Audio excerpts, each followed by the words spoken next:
We have the greatest military in the world, not even a contest. And think of it, they have no Navy, they have no Air Force, everything's been wiped out, they have no anti-aircraft equipment, they have no radar. I don't know how much longer they can survive. I don't know how much longer they can go because they've been hit very hard. So the president with Maria Bartiromo. Maria is going to join us in about 10 minutes, much more in her interview from the White House yesterday afternoon. Meanwhile, here we go. CENTCOM, Brad Cooper is the commander of CENTCOM, set out this statement, all right, about the blockade. It says the blockade of Iranian ports has been fully implemented as U.S. forces maintain maritime superiority in the Middle East. Here's the key line. An estimated 90% of Iran's economy is fueled by international trade by the sea, and that's the whole purpose of this blockade. They want to starve the regime of economic benefit inside the country of Iran. Move that to Persian Gulf. We have 6 dots on the screen here. There are more ports for Iran, but these are 6 of the main ones, and these are the ones that are targeted. This one's up here near Basra, Iraq. This near Karg Island. This here at Bandar Abbas, and this one here on the Gulf of Oman, which is important too because that's where the U.S. Navy is saying they're waiting and watching, and that's where they will interdict any ship that goes in or out of an Iranian port, all right? Other vessels can go into other Gulf nations. It's the Iranian ports that are important here, and those are marked here in red. Now, this is what the Iranians have been saying for some time. They told the international community, don't go in this area, and this area is marked by this box here, and the Iranians have said that they mined the area. They couldn't tell us where the mines were. They couldn't tell us how many mines were out there, and the U.S. thinks that the Iranians may have been lying about this the entire time. So again, they sent these destroyers through this area off the east coast here of Oman to prove whether or not there are any mines out there. In the meantime, the Iranians want all these ships to pass along their islands closer to the Iranian territory so they can exact Chinese yuan and cryptocurrency, by the way, out of there.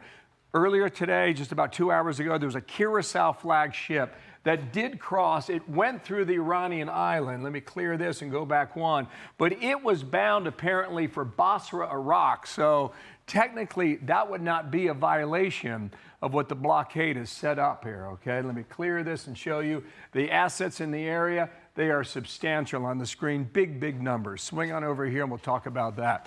The types of assets involved. You got the U.S. aircraft carriers. These are just beasts on the open ocean here. Amphibious assault ships. You've got destroyers in the area as well. Here's an F-15 that's just part of the strike force there. You got F-35s as well. The unmanned aircraft that we talked about, the drones. You got refueling aircraft that can stay up in the air 24 hours a day sometimes. And also the surveillance aircraft that can do something very similar. So the force is there, and they are packed and stacked in that part of the world. Retired Vice Admiral Robert Harward back with us, former Deputy Commander of U.S. CENTCOM. Sir, nice to see you, and good morning to you. We have played our card with the blockade. What card do the Iranians have now, if any? Well, Bill, we've played one card. We've got a lot more cards in the deck, and you got to go back to the negotiations. It started there. When the vice president gave them a deadline, they didn't make it, we walked out. So the pressure started there. Now implementing the blockade, economically choking them is additional blockade pressure on them. So now they're looking, okay, can we get our surrogates more involved? As you've seen, Hezbollah ramping it up and the Israelis responding to that. Can they talk to the Houthis and, hey, can you deal with the Bab al-Mandab? Hey, Hamas, can you do more in Gaza? So that's one option available to them. Okay. They can go back and... Yeah, you mentioned the vice president. Didn't mean to jump on there. I thought you were done here. Here he was last night in Athens, Georgia, at the TPOSA event. Right now, the ceasefire is holding. And what you're seeing is what the president wants to make, he doesn't want to make like a small deal. He wants to make the grand bargain. And what he's basically offering to Iran is very simple. And frankly, it's something that no president has had the ability to offer. He said that if you're willing to act like a normal country, we are willing to treat you economically like a normal country. He doesn't want a small deal. So, Admiral, maybe he can get that deal, but maybe he's dealing with the individuals who make decisions in Iran to be more hard line than those that have already been killed. What about that possibility? Well, I think the pressure is across the board, the political spectrum, the military leaders, the Ayatollahs, and the IRGC. So yes, they're putting pressure on all that, and who is in charge, which is still not clear internally, much less externally. So I think the strategy is very sound, and we have additional tools in our kit to use against them. The Iranians are running out of options. So this is really moving in the right direction. I think ultimately, as the president started this all, it was all about the people of Iran. He said, hey, we're coming to your help. Help is on the way. And this plays out significantly on that part of the deal. The Iranian people go without power. They go without water. The pressure that creates on the regime will drive them ultimately to the negotiating tables. And if not that, a regime change. Wall Street Journal editorial board.